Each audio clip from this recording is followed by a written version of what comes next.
first matter we need to do is to call the meeting to order and establish a quorum. We do have a quorum. Vincent Taylor are present on the phone, and Mr. Secretary is present, and I, Gary Collison, present.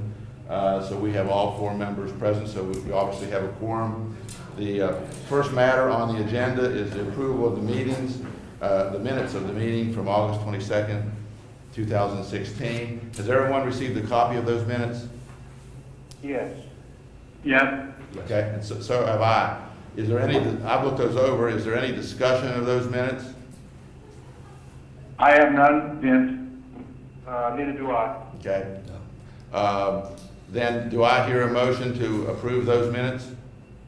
So moved. I Second. Okay, Vince, was that you? Pardon? Who seconded the motion?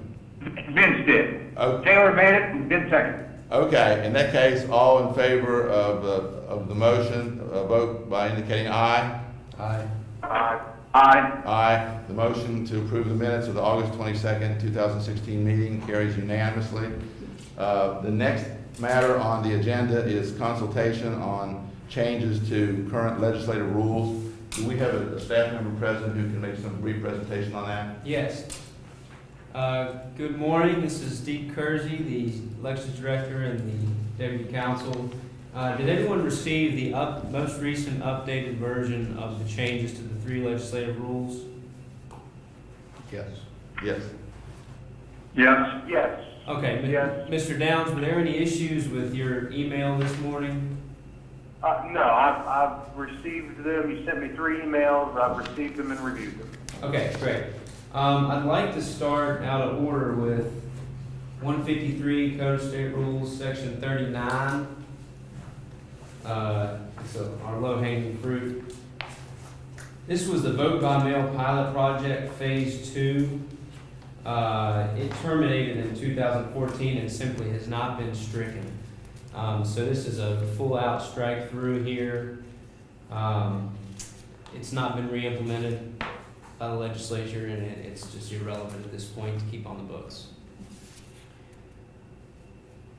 Is there anything else to know about that other than what you just said? The vote by mail program? Yeah, I mean, it's Sure. Well, basically, it was a pilot project to apply to the counties to see how it worked.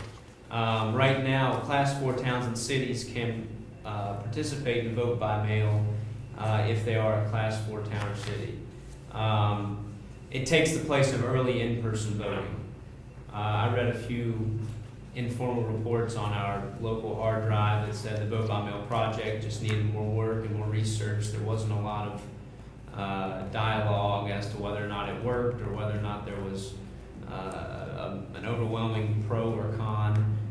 One comment I recall reading was that the turnout was lower than usual for the counties that participated because they did not offer early in-person voting. It was only by mail.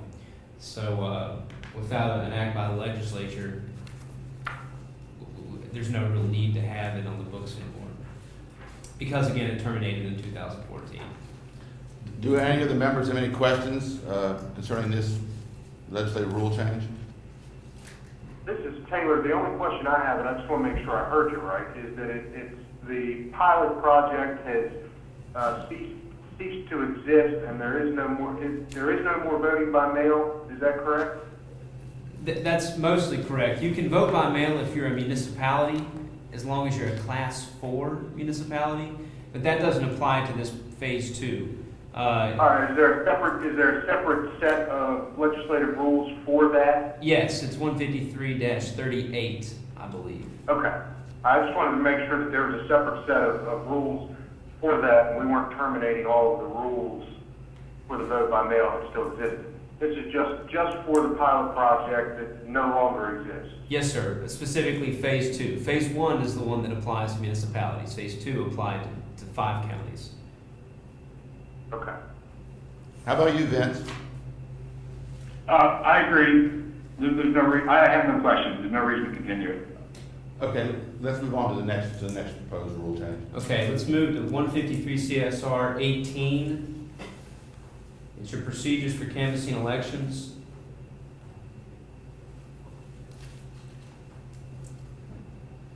I've attached there a summary of all the changes that I made. The most recent summary should be in your inboxes.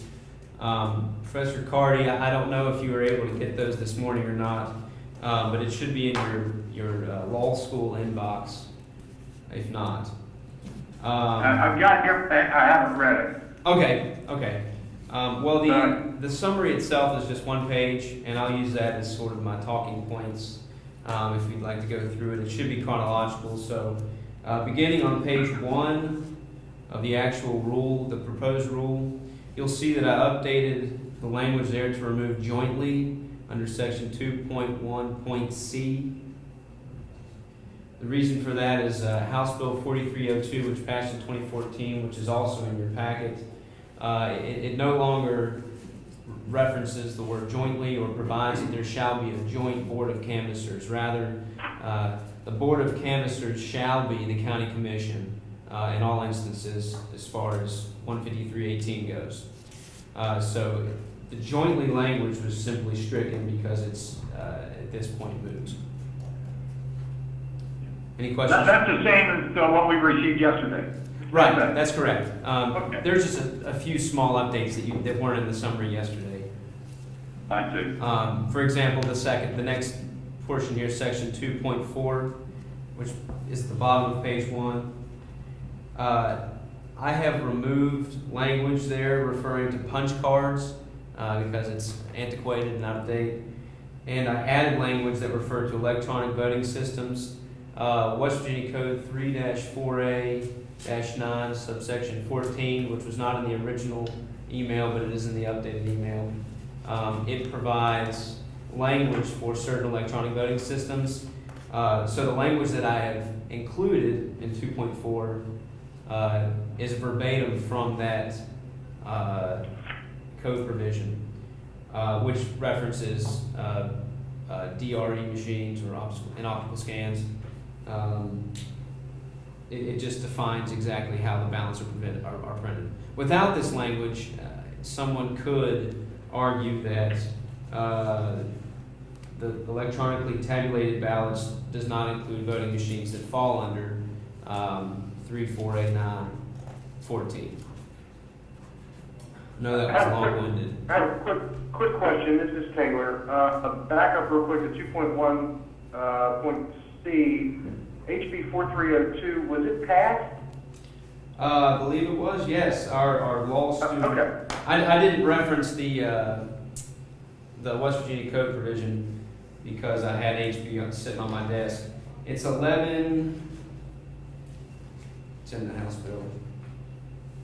If it's been passed, that's fine. I just wanted to make sure that it had been passed, that's all. Yeah, it did. Passed March 6, 2014.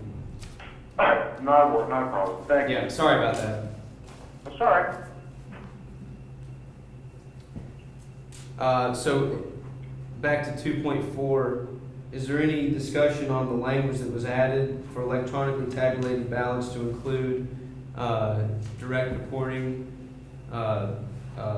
electronic machines? Okay, hearing none, move on to section 2.5.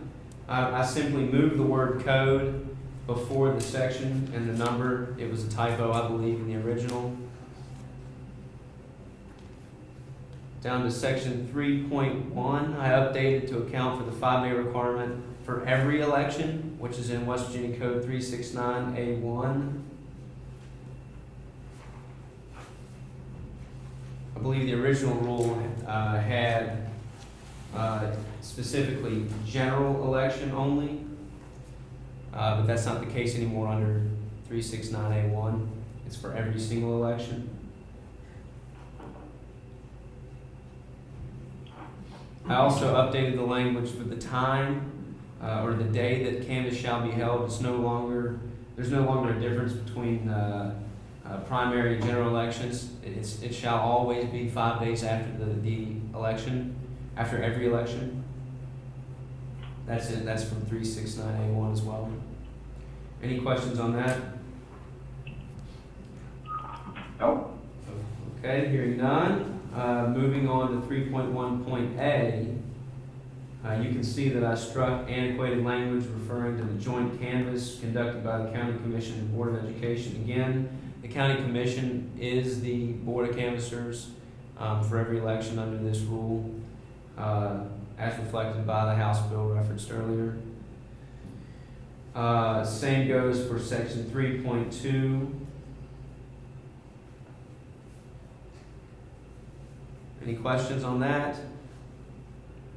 No? If you're striking, Board of Ed in that section, does it need to be struck in 2.1C?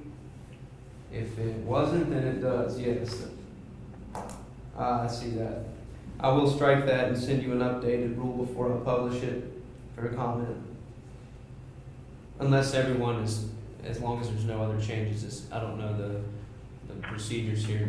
Does the SEC need to see any additions made following the meeting? Well, no, I think as long as we understand here on the record that those additions or deletions are gonna be made, I think that's satisfactory, and then you just make them. Okay. Assuming we approve it, yeah. Okay. Okay. So at this time, there is only one change to be made to your copy that you have, and that's in 2.1.c, which is the language, the Board of Education shall also be stricken. Excuse me, and the Board of Education. Thank you for pointing that out, Taylor. No problem. Okay, so we are on. Sorry about knocking you off track there. No problem at all. We're on section 3.6.A and B. I added the word provisional because I believe it's a clear omission. That word is not in there because, and just generally speaking, all of the materials have to be returned to the board. So to exclude provisional ballots from those materials just doesn't make sense. I think it's a clear error there. Does anyone disagree or have any discussion on that? Exactly what is a provisional ballot? A provisional ballot is one that on election day perhaps a voter walked in and their name wasn't in the poll book. So it's a ballot that's placed in an envelope and then another envelope that's reviewed later, not on election night, but is reviewed later at canvass by the Board of Commissioners, Board of Canvassers, to determine whether or not to count the vote. Okay. It's one that there's a question about. Yep. Okay, what's next? 5.1. I struck all the language for 4.3. It looks like I missed that in the summary. It states for canvass of elections conducted with lever voting machines. Again, it's antiquated. We don't have those machines anymore, so it's section 4.3 is fully stricken.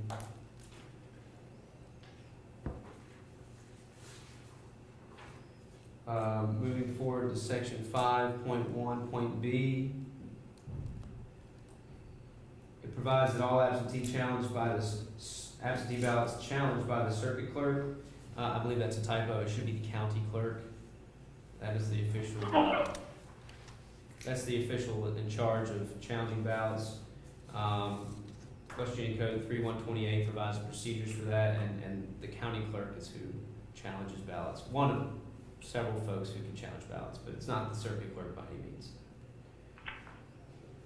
Any discussion on that? Okay. Okay.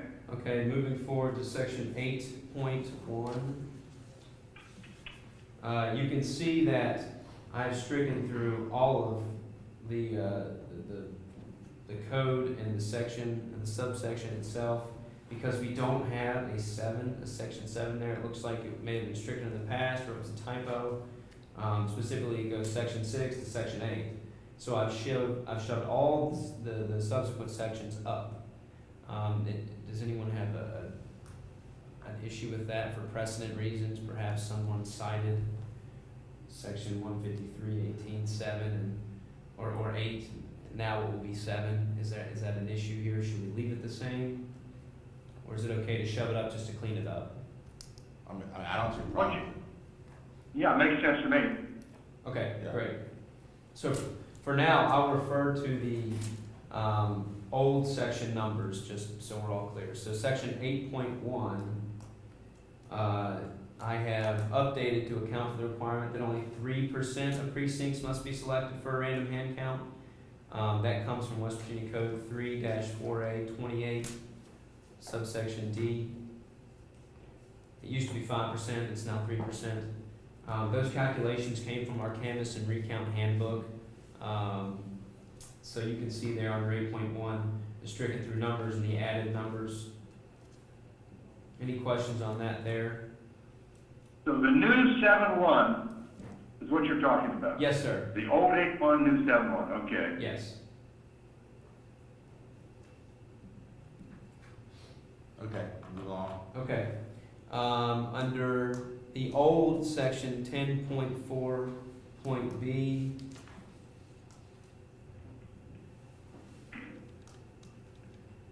there's language there that's been added. Correct? Sorry? No, I'm with you.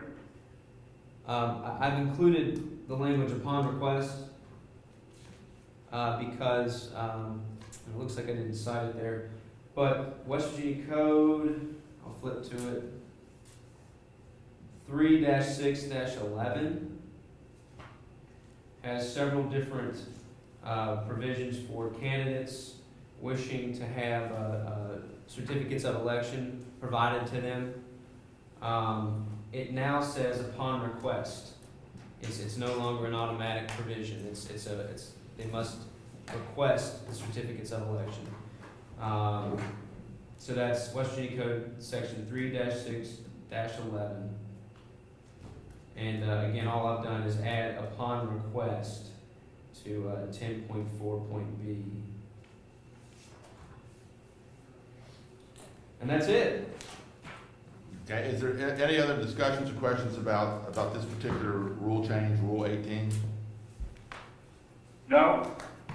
I have none. Okay, then let's move on to summarize the last proposed rule change. Okay, I'll move expeditiously.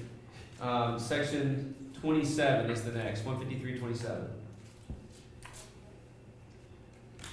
Again, this one has some small updates to the summary itself, so if you have a new version, that would be more helpful. Beginning with section 2.1, I removed punch or, the words punch and or to, again, get rid of the antiquated language. We don't have punch cards anymore. I have stricken language in section 2.3, referring to punch card voting systems, which is again antiquated. Section 2.4, I removed the language paid the filing fee because West Virginia Code section 364A no longer mentions a filing fee because in a 2000 case, Phillips v. Heckler, which is 120 F sub 2nd 587, the Supreme Court of West Virginia found that filing fees for writing candidates is unconstitutional.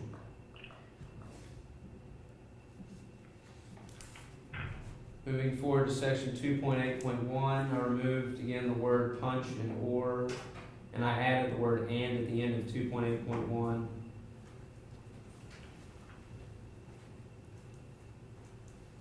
At 2.10, that's 2.10, I struck the words punch card and added ballot.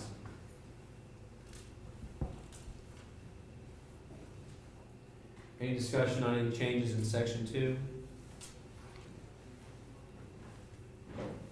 Hearing none. Moving to section 3, beginning with section 3.2. I corrected the typo that refers to section 2.3. It should read section 2.8, which defines valid write-in vote.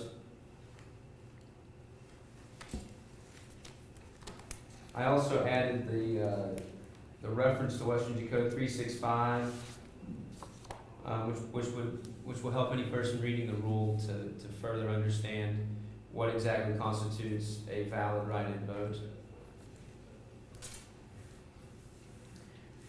Section 3.4, all the language was stricken for being antiquated and out of date. Any discussion on section 3? No. None? Okay, moving forward to section, it's page 3 in your updated changes, it's 4.3.3. subsection C, big A. Excuse me, under 4.3.3, again, I changed the typo of section 2.3 to 2.8 because again, it's the wrong reference to the valid write-in vote. Under subsection C, big A, I struck the language, and the ballot contains no straight ticket vote. Straight ticket voting is expressly prohibited now by West Virginia Code, section 362, subsection G. Moving on to subsection C, big B, which is on the next page. I struck the language for straight ticket vote. Excuse me, just the word straight ticket. And then later, straight ticket vote, and also struck the entire note referring to straight ticket party because again, it is prohibited. And moving down to section 4.7.1. I believe that was a typo. There is no subsection 5.4 in this rule. However, again, section 2.8 West Virginia Code 365 reflect the proper way and guidance to infer a write-in ballots and a voter's intent there. So it's just a reference there to those revisions. And those are all my changes. Is there any discussion of the proposed changes to this rule? None for Vince. And I don't have any either. Well, let me ask, is there any further discussion in general about any of these proposed rule changes? Let me ask, just so I'm sure what we're doing here. What we're really doing is approving these rule changes, but in order to go into effect, they have to be approved by the legislature. Is that the bottom line? Yes. Okay. Do you know when that might happen? It has to be up for 30 days. Is that correct, Maureen? Yeah. It's 30 days for public comment, and then I will file a final file. And Deadline then, date is July 28th for that. so July 28th, the final file will be filed. By the, Agency approved. The It's going to be agency presented to the rulemaking committee. Is it unlikely that they would be approved though before the next regular session? I mean, is that when they would normally do that, or would this be something they might the do? effect that they probably June or July of next year. Yes, okay. Now we need to vote on these. Does any member wish to vote on these proposed rule changes separately rather than doing it all by one vote? No. No. No. Good, then we can resolve it with one vote. What I need is a motion to approve these proposed rule changes to CSR Rules 27, 18, and what was the other? 39. And 39. And 27. And 27, as they've been described today, including the adding of the words, or the deletion of the words Board of Education that we discussed. Do I have a motion to do so? I'll move. I'll second. Okay. Is there any further discussion of this motion or this matter by anybody? That being the case, I'll ask that all in favor of this motion indicate by voting aye. Aye. Aye. Aye. Aye. Opposed? Obviously, there are no no's since all members voted for the motion. So the motion carries unanimously.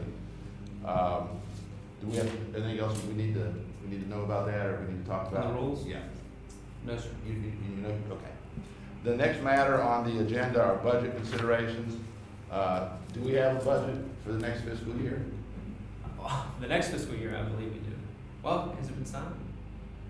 Well, the governor, It's in It's a effect, secret? but it wasn't the signed. governor's not Okay, going to, that's right. the governor said he's not going to sign That's the right. budget. That's right. Specifically, this is actually for our current funds sitting in our account. So it's Fund 160, I believe, and there are $5,031 total in that account that have to be spent in the next few days. So, what, if anything, would the SEC like to see done with that money? Well, let me ask, if we don't do anything with the money, will we retain the money? No, I believe it gets swept. It won't affect next year's budget. So it would just go back to, I guess, the legislature's. Well, Well, how much is our budget for the next fiscal year? It's $7,500 and some dollars. I asked our financial director just a minute ago. I don't remember the exact number, but I believe it's $7,500 plus or minus.